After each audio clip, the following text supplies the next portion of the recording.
بسم اللہ الرحمن الرحیم۔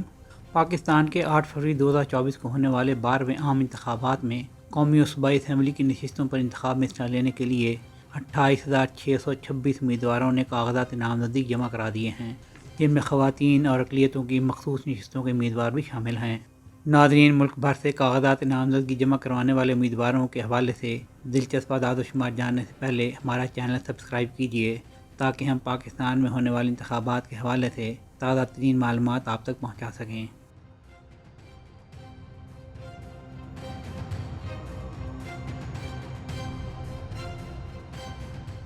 اتوار 24 دسمبر کو مکمل ہونے والے کاغذات نامزدگی جمع کروانے کے مرحلے کے بعد اب ان کاغذات نامزدگی کی جانچ پڑتال کا سلسلہ شروع ہو چکا ہے، جو 30 دسمبر تک جاری رہے گا۔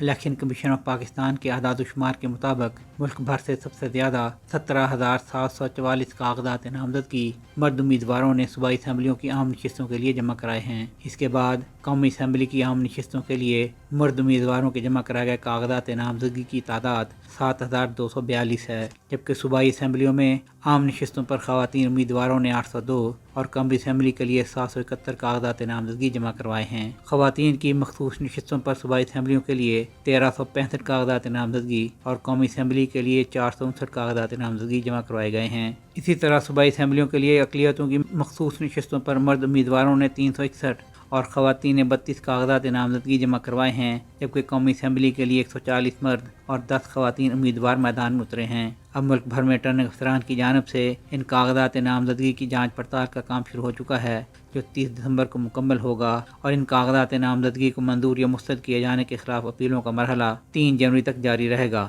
سہیل شہریار، پاک ترک نیوز، لاہور۔